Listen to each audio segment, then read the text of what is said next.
جہاں بھی علم آتا ہے وہاں معرفت آتی ہے، جہاں علم آتا ہے وہاں عقائد بھی ٹھیک ہو جاتے ہیں اور اعمال بھی درست ہو جاتے ہیں۔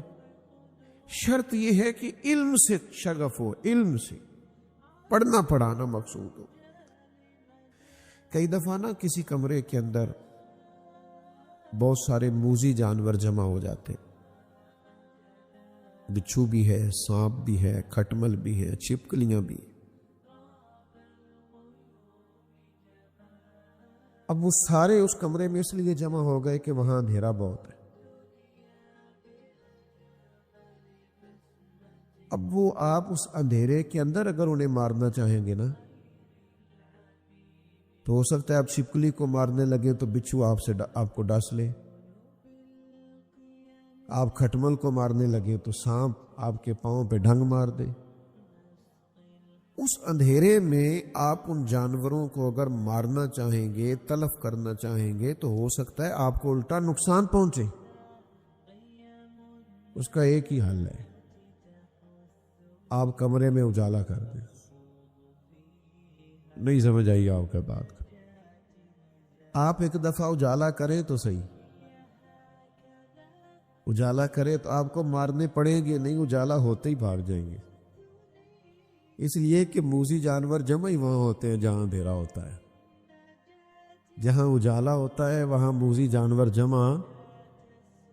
جعلی پیر وہاں بنتے ہیں جہاں جہالت ہوتی ہے، وڈیرا شاہی نظام وہاں قائم ہوتا ہے جہاں جہالت ہوتی ہے۔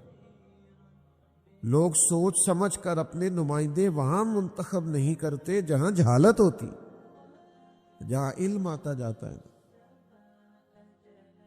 وہاں پھر ساری چیزیں، ساری جہالتیں دور ہوتی جاتی۔ میں دوستوں سے اکثر ایک بات کہا کرتا ہوں، میں دوستوں سے کہتا ہوں پیر پڑھا لکھا ہو نا، عالم فاضل ہو تو اس کی کرامتیں زیادہ نہیں ہوتی، یہ آپ تجربہ کر لیں۔ جتنا پیر جاہل ہو اس کی کرامتیں اتنی زیادہ ہوتی ہیں، جتنا ان پڑھ ہو اتنی کرامتیں زیادہ ہوتی ہیں۔ وہ ہر 1.5 منٹ پہ نئی کرامت تیار ہے پیر صاحب ہی پر پڑھے لکھے ہیں، کسی ادارے کو چلاتے ہیں، کتابوں سے شغف رکھتے ہیں، کرامت ہی کوئی نہیں۔ کیوں نہیں ہوتی؟ اس لیے نہیں ہوتی کہ جہاں علم ہوتا ہے وہاں کچھ خوف خدا ہوتا ہے،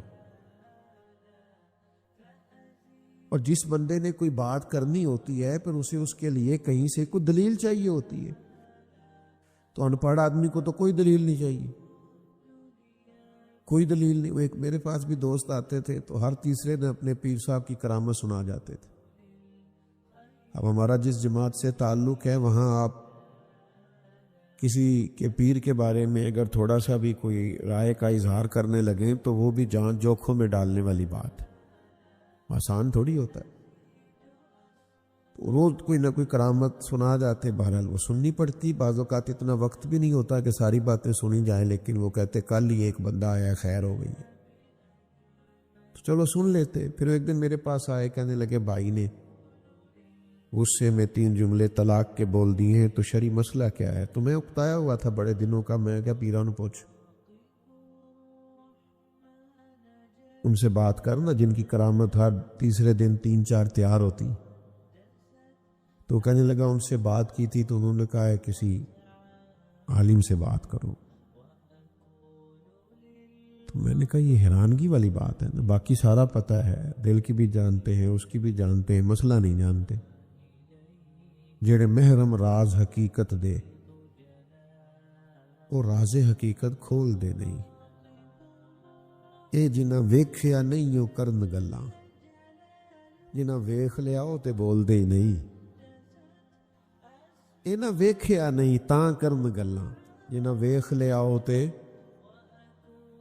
تو علم سے جب آپ کی وابستگی ہوتی ہے، علم سے آپ کو میں ذمہ داری سے کہتا ہوں جو 5 وقت آپ کے سامنے وضو کر کے مصلی پہ پہلے سنتیں پڑھتا ہے، پھر آپ کو جماعت کراتا ہے، یہ آپ کوئی چھوٹی پرہیزگاری سمجھتے ہیں؟ یعنی ہر روز پابندی وقت کے ساتھ آپ کے سامنے آپ کا امام سنت پڑھتا ہے، جماعت کراتا ہے۔ کس کو صوفی کہتے ہیں آپ؟ کس کا نام فقر رکھ لیا ہے؟ کس کو درویشی کہتے ہیں؟ جو کبھی کبھی ملے آپ کو جبے کبے میں ملبوس اور 1.5 منٹ کے لیے آپ اندر جائیں، بس پھر نکل جاؤ خانقاہ سے۔ حضرت کا وظائف کا ٹائم ہے، جس نے آپ کے علاقے کی 3 نسلوں کو قرآن مجید پڑھا دیا ہے۔ دادا نے بھی پڑھا، بیٹے نے بھی پڑھا، پر کہہ رہے ہیں ماشاءاللہ ہمارے حافظ صاحب کو 40 سال ہو گئے۔ تو ولایت کس کو کہتے ہیں؟ کچھ تھوڑا سا مزاج بدلنے کی ضرورت ہے، رویہ بدلنے کی ضرورت ہے۔ آج بھی مدرسوں والے اعلان کر رہے ہیں زکوٰۃ دے جاؤ، اور بچوں کو پڑھا رہے ہیں اور آپ سے کہہ رہے ہیں چلو فطرانہ ہی دے جاؤ، صدقہ ہی دے جاؤ۔ آخر کب تک؟ کسی چیز کا کوئی معیار بھی تو بنائے نا بھائی۔ وہ فروغ علم کی بات کر رہا ہے، کتاب و سنت کی بات کر رہا ہے، تدریس کی بات کر رہا ہے۔ یہ مشکل ترین ڈیوٹی ہے بچوں کو قرآن مجید یاد کرانا۔ حفظ کے استاد پہلے فجر کے بعد کلاس لگاتے ہیں، فجر سے پہلے لگاتے ہیں، پھر میں نے دیکھا ہے فجر تک کلاس چلتی ہے، پھر فجر کے بعد کلاس ہوتی ہے، پھر کچھ ناشتے کی چھٹی ہو گئی، پھر 11 بجے کلاس ہوتی ہے، پھر 2-3 گھنٹے آپ بچوں کھیل لو، پھر زور سے عصر کلاس ہے، پھر عصر سے مغرب کھیل لو، پھر مغرب کے بعد پوچھ لیں آپ کریں ڈیوٹی، آپ بیٹھے اتنی دیر، نکالیں ٹائم۔ یہ شہادت گہے الفت میں قدم رکھنا ہے۔ لوگ آسان سمجھتے ہیں مسلمان ہونا، عزیز سمجھو چیزوں کو۔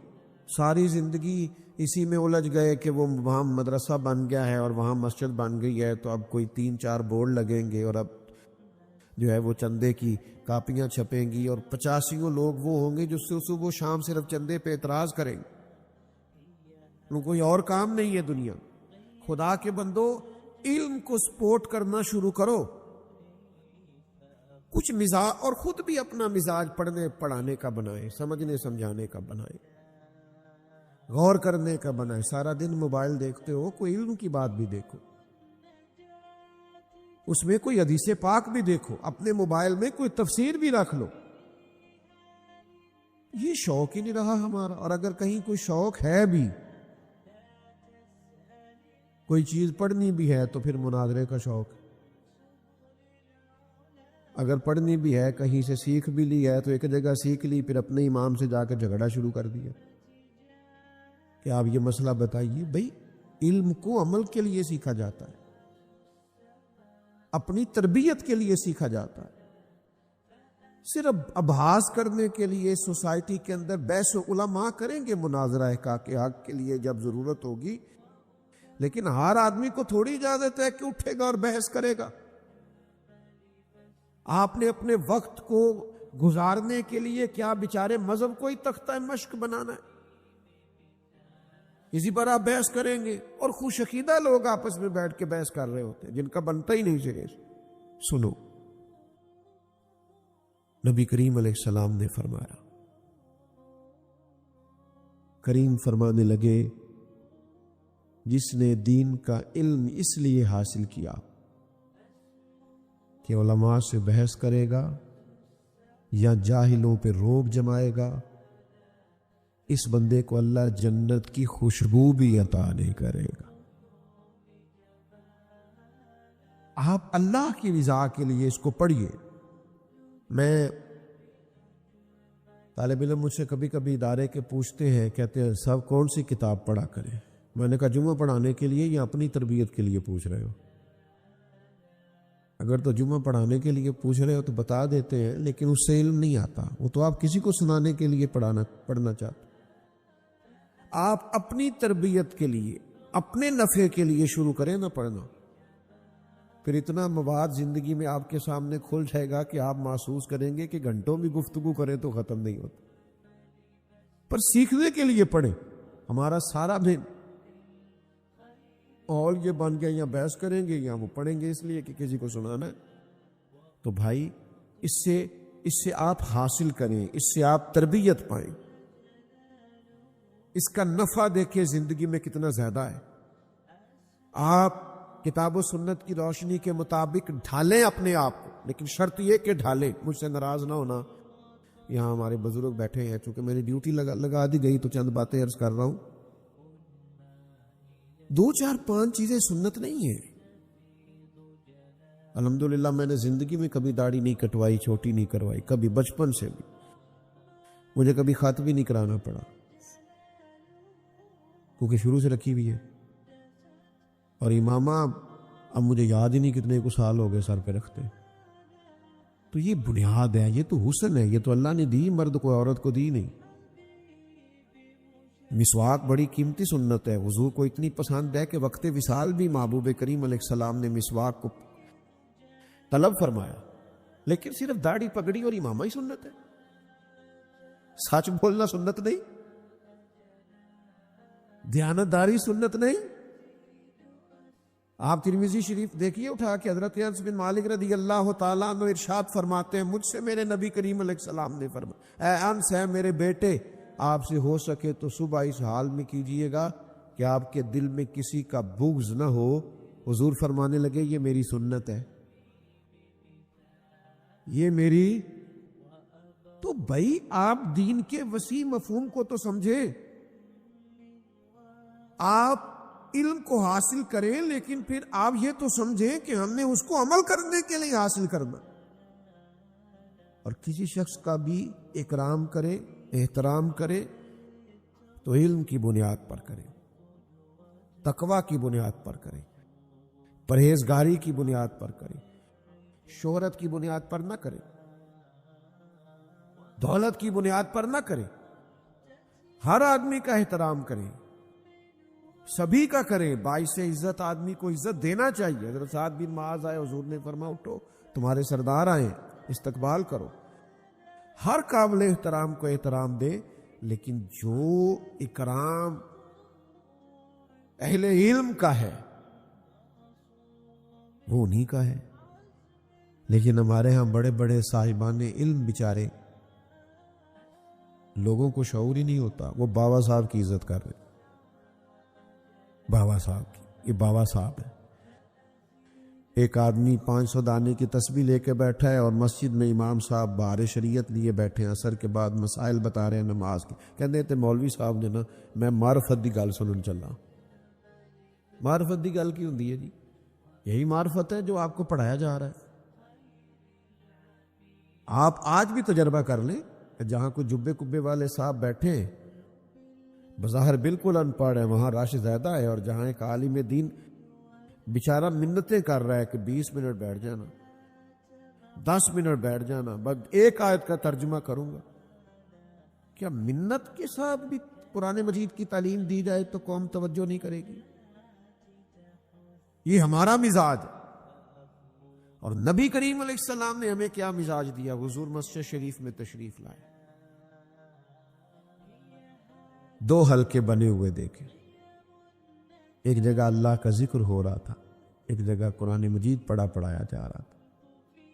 فرمایا دونوں ہی خیر والے ہیں، پر میں چونکہ معلم بنا کے بھیجا گیا ہوں، لہذا حضور ان کے ساتھ بیٹھے جو دین پڑھا رہے تھے۔ اور علماء سے بھی گزارش کروں گا، علماء کے حقوق بیان کرنے کے نام پر اپنے آپ کو اتنا کمزور نہ کیا کریں، بالکل بھی نہیں۔ ہر جگہ امام کے حقوق، اور پھر عجیب و غریب باتیں کہ آپ امام کو تھوڑا سا دے جایا کریں، آپ تھوڑا راشن ڈال دیں۔ آپ نے امام کو اتنا مسکین کیوں بنایا بھائی؟ امام تو امام ہے، اس نے تو امامت کرنی ہے، اس کی تو بڑی شان ہے۔ جس رب کریم کی رضا کے لیے وہ کام کرتا ہے، وہ رب کریم اسے کوئی کمی نہیں آنے دیتا۔ تو آپ حقوق ضرور بیان کریں، پر اتنی سطح پہ نہ آئیں کہ جس سے کمزوری کا اظہار ہو، جس سے کسی ایسی چیز کا اظہار ہو کہ جس سے کمزوری بنتی۔ تو قدر کرنا سیکھیں علم کی۔ جب آپ قدر کریں گے نا، یہ جن بچوں نے آج قرآن مجید حفظ کیا ہے نا، کر لیجئے گا ایک ٹیلی فون ان کے والدین کو، کہیے گا مبارک ہو۔ یہ بچہ کہیں مل جائے نا تو کہہ دیجئے گا 2-4 دفعہ کہ بیٹے کمال کر دیا آپ۔ اور اگر زیادہ آپ حوصلہ کریں تو چلو ان کے استاد کو بھی شاباش دے دیجئے گا۔ تو یہ تھوڑا کر کے دیکھیں، اس سے کیا ہوگا، تھوڑی سی برکت ہوگی۔ اور حوصلہ افزائی کی ضرورت ہر شخص کو ہوتی ہے اور ہر عمر میں ہوتی ہے، ہر عمر میں۔ بوڑھے والد صاحب کو بھی آپ دوائی کے ساتھ یہ ضرور کہا کریں کہ آپ کی طبیعت پہلے سے بہتر لگ رہی ہے، آپ دیکھیے گا دوائی کا بھی اثر ہوگا اور آپ کے کہنے کا بھی۔ تو حوصلہ افزائی کی تو ان کو بھی ضرورت ہے۔ تو ہم کیا کرتے ہیں کہ ہم بس وہ ٹھیک ہے، ہو گیا، ختم ہوگی بات۔ تو بھائی علم کو سپورٹ کرے، علم کو۔ حضرت عبداللہ ابن عباس رضی اللہ تعالیٰ عنہ کو نبی کریم علیہ السلام نے علم و فضل کی دعا دی تھی۔ حضرت عمر رضی اللہ تعالیٰ عنہ جب کبار صحابہ کی مجلس شورا کا انعقاد کرتے، بڑے لوگوں کو مشاورت کے لیے بلاتے، تو حضرت عبداللہ ابن عباس کو ان بڑے بزرگوں کے بیچ بٹھاتے۔ تو اکثر لوگ کہتے کہ سارے بزرگ لوگ ہیں اور آپ نے یہ کالی زلفوں والا جوان آگے بٹھایا ہوتا ہے۔ تو ایک دن حضرت عمر نے چاہا میں لوگوں کے سامنے کھول نہ دوں اس بات کو کہ وجہ کیا ہے۔ حضرت عبداللہ ابن عباس رضی اللہ تعالیٰ عنہ بھی بیٹھے تھے اور بعض ایسے لوگ بھی بیٹھے تھے جن کا خیال تھا، کوئی معاذ اللہ ان کو کسی سے اصل رقابت نہیں تھا، ایک ذہنوں میں سوال تھا کہ جب سب بزرگ آتے ہیں تو ایک نوجوان۔ تو حضرت عمر رضی اللہ تعالیٰ عنہ نے سب لوگوں سے ایک سوال پوچھا، فرمایا یہ سورہ نصر ہے، اذا جاء نصر اللہ والفتح، اس کا مفہوم میں جاننا چاہتا ہوں، بڑے دنوں سے میرے دل میں بات ہے۔ یہ سورہ مبارکہ نازل ہوئی تو شان نزول کیا ہے اور اس کا مفہوم کیا ہے اور یہ کیا درس اور سبق دیتی ہے؟ تو اکثر صحابہ نے معنی بیان کیا اور سب نے کمال کیا۔ اب صحابہ سے بڑھ کے قرآن کا مفہوم کون جانتا؟ سبھی نے اس کا مفہوم بیان کیا اور جس نے بھی کیا کمال کر دی۔ حضرت فاروق اعظم رضی اللہ تعالیٰ عنہ کا جب سب سے آپ سوال پوچھ لیا تو پھر رخ آپ نے حضرت عبداللہ ابن عباس کی طرف کیا جو خاموش بیٹھے تھے۔ فرمانے لگے ذرا آپ بھی بتائیے۔ تو تفسیر انہوں نے بھی بیان کی، خود بھی روئے، صحابہ بھی روئے، حضرت عمر بھی روئے۔ حضرت عبداللہ ابن عباس فرمانے لگے امیر المومنین تمام صحابہ نے جو تفسیر، مفہوم اور معنی بیان کیا درست کیا ہے، لیکن دراصل یہ صورت بتاتی ہے کہ اب نبی کریم کا وصال ہو جائے۔ اذا جاء نصر اللہ والفتح، اللہ کی مدد آ گئی، فتح آ گئی۔ ورأیت الناس یدخلون فی دین اللہ افواجا، آپ دیکھیں گے اب لوگ فوجوں کی فوجیں دین میں داخل ہو رہے ہیں۔ تو فسبح بحمد ربک واستغفر، محبوب آپ اپنے رب کی طرف آپ رجوع کریں، اب اس کی تسبیح پڑھیں، اب اس کی طرف آپ رجوع کریں۔ فرمایا یہ سورہ مبارکہ بتاتی ہے کہ اب حضور کے جانے کا وقت آیا، تے جنہاں دے دل بر جانی وچھڑن وہ کون روئے پھر تھوڑا، یہ سب روگاں دا روگ ہی محمد جس کا نام وچھوڑا۔ یہ جو مقاصد ہم دنیا کے اندر پیدا کر لیتے ہیں، پیسہ کمانا یا شہرت حاصل کرنا یا کسی عہدے تک پہنچنا، ایک تو یہ مقاصد اعلیٰ نہیں ہے، اور دوسرا یہ ہے کہ یہ بذات خود ایک بے چینی کا سبب ہے، یہ بذات خود بے چینی پیدا کرتے ہیں۔ مثلا اگر کسی شخص کا مقصد یہ ہے کہ مجھے شہرت حاصل کرنی ہے، ہو گئی شہرت، ڈھیروں لوگ اسے جاننے لگ گئے، تو پھر کیا نتیجہ نکلا اس سے؟ اس نے کیا حاصل کیا؟ کوئی مثبت کام اس سے کر پایا؟ کوئی تعمیری کام کر پایا؟ ملک و ملت کے لیے، عقیدے اور نظریے کے لیے کوئی خدمات پیش کر سکا؟ اور بہت زیادہ جو لوگ شہرت یافتہ ہو جاتے ہیں، معروف ہو جاتے ہیں، ان کی تو نجی زندگی کوئی نہیں رہتی، حضرت مولا علی شیر خدا رضی اللہ تعالیٰ عنہ بیان فرماتے ہیں، آپ فرماتے ہیں اسے مبارک ہو جسے تھوڑے لوگ جانتے ہیں، قابل مبارکباد ہے، کم لوگوں میں جانا پہچانا جاتا۔ اور ایک حدیث پاک میں بھی فرمایا کہ وہ بندہ بڑا خوش نصیب ہے جس کی طرف انگلیوں سے اشارے نہ کیے گئے، فلاں جا رہا ہے، فلاں جا رہا ہے۔ بہت سارے کام آپ کر نہیں سکتے، بہت سارے چیزوں میں آپ محسوس کرتے ہیں کہ یہ میرے ساتھ کیا ہوا۔ چلیں کچھ لوگوں کا مقصد اگر عہدوں تک پہنچنا ہے، اقتدار حاصل کرنا مقصد بنا لیتے ہیں، تو جتنے مجبور ہم نے عہدوں پر بیٹھے لوگ دیکھے ہیں، اتنا شاہد ہی کوئی مجبور ہو۔ یا آپ کبھی دیکھ لیں، حکومت مجبور ہوتی ہے، اپوزیشن آزاد ہوتی ہے، اس کا کام تو صرف تنقید کرنا ہے، وہ کرتی رہتی ہے۔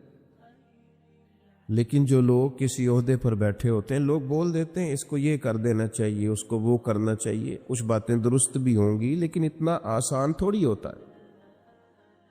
بہت سارے پہلو ہوتے ہیں جن پر غور کرنی ہوتی ہے۔ اگر کوئی اخلاص کے ساتھ عہدے پر بیٹھا ہے تو اس کو بڑا پھونک پھونک کے قدم اٹھانا پڑتا ہے۔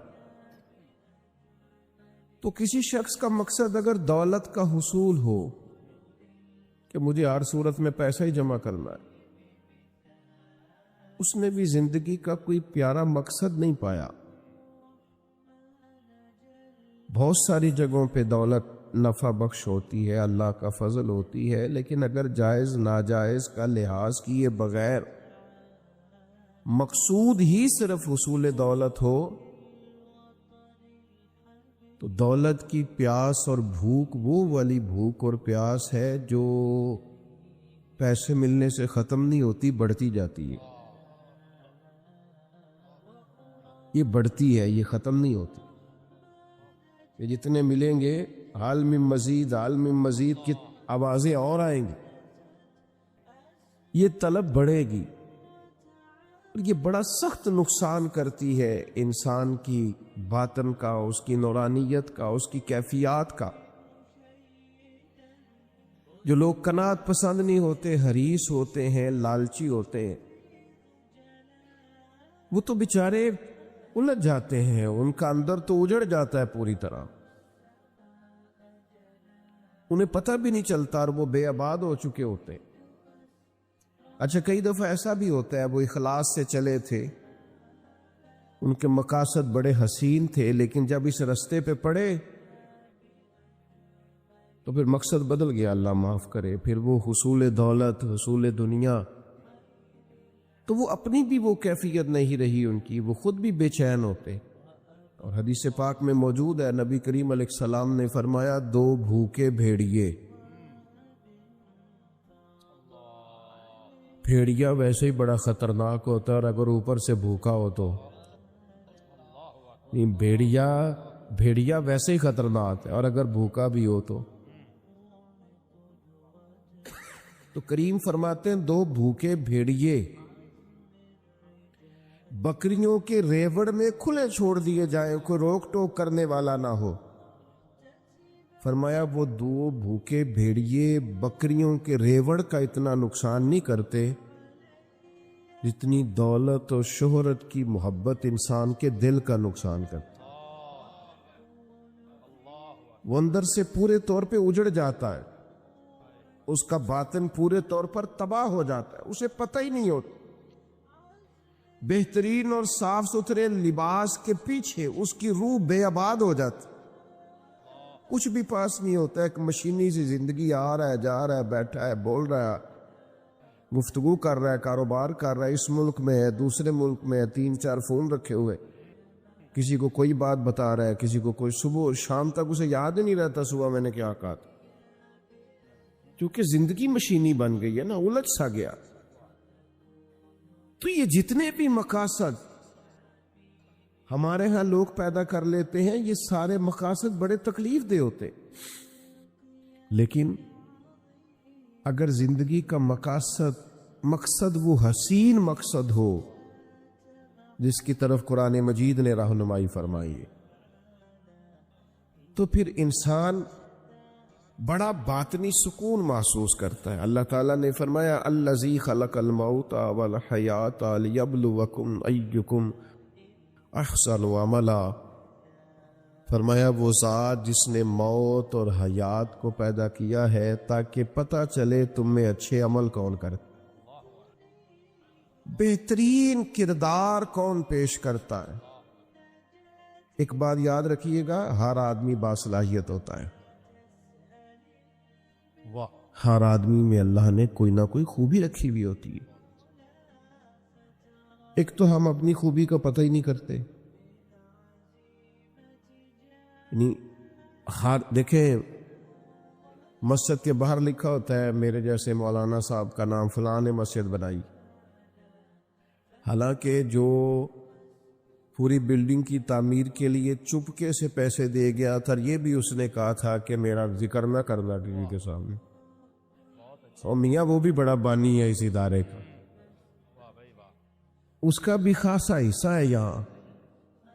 تو اگر کسی شخص کو یہ صلاحیت ملی ہے کہ وہ خرچ کر سکتا ہے، اور کسی کو یہ صلاحیت ملی ہے کہ وہ آپ کو بہترین رائے دے سکتا ہے، اچھا مشورہ دیتا ہے، اس کے پاس یہ صلاحیت ہے کہ وہ باریک بینی سے سوچ سکتا ہے کسی شعبے میں، اور آپ کے ساتھ وہ اس طرح کی معاونت کرتا ہے، تو یہ بہت بڑی صلاحیت ہے۔ لوگوں میں صلاحیت ہوتی ہے،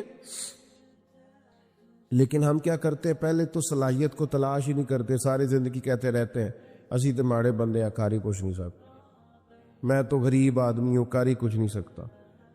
وہ سعدی شیرازی رحمۃ اللہ علیہ کی خدمت نے بھی ایک شخص نے اپنے دوستوں کا شکوہ کیا تھا، اس نے کہا تھا بڑے ہی نکمے ہیں